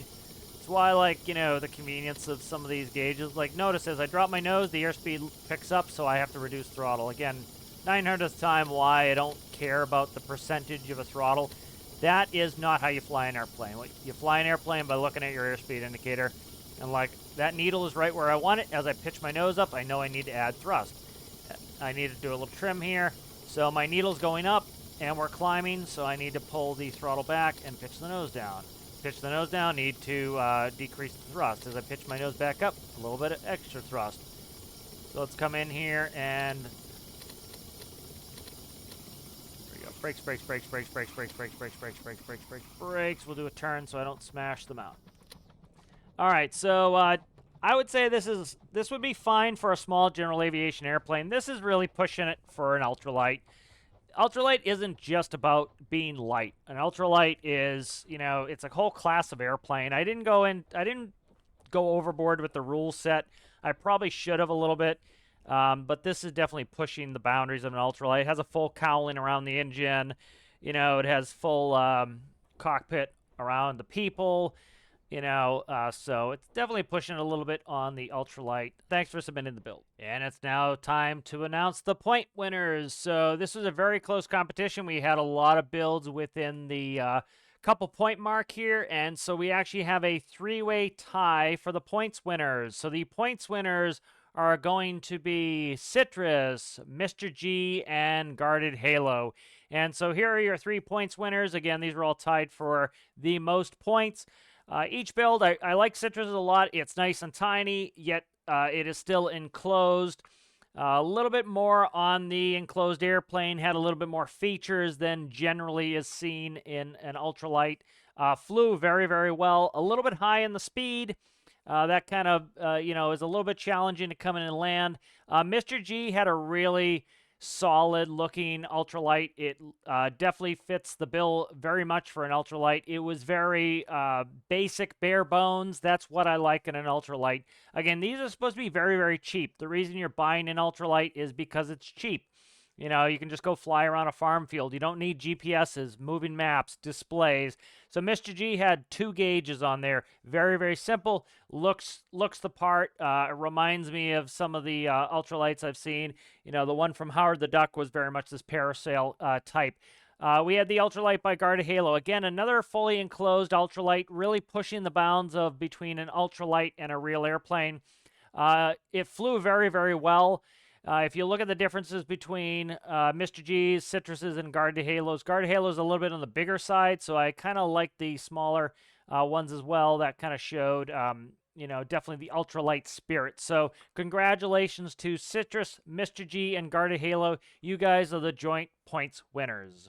And the next winner to announce is Captain's Favorite, and Captain's Favorite goes to Cheesecake Slice. So I really like this plane a lot. This plane had excellent slow speed capabilities, and with those slow speed capabilities, that really said to me that this is going to be able to be operated out of an improvised field. If you remember, when I came in and landed this, I landed in a very, very short distance. I was able to get it down to a nice slow 65 to 68 knot approach speed. That's really what ultralights are all about. I know a lot of people were like, oh, I got mine up to 200 knots. Mine goes 250 knots. Oh, mine can go to Tajin. That's not what an ultralight is all about. An ultralight is about being inexpensive, slow, cheap. You don't need a license to operate it. It's not all about going super, super fast and going super, super far. That is actually not what an ultralight is about at all. This one by Cheesecake Slice was excellent. It was able to be taken off and landed in a short field. It is very bare bones, which is what an ultralight is all about. So this one is Captain's Favorite. So congratulations, Cheesecake. And there is one more winner to be announced. So this one is up to you guys. This is the community favorite. So you guys will have a week from when the video comes out to vote for your community favorite. So make sure you head over to the Discord and vote for which one of these great builds is your favorite. A special thanks to all the competitors. Congratulations to the winners. It was really cool seeing how everybody approached the ultralight build. And I will see you guys in the next challenge. Bye.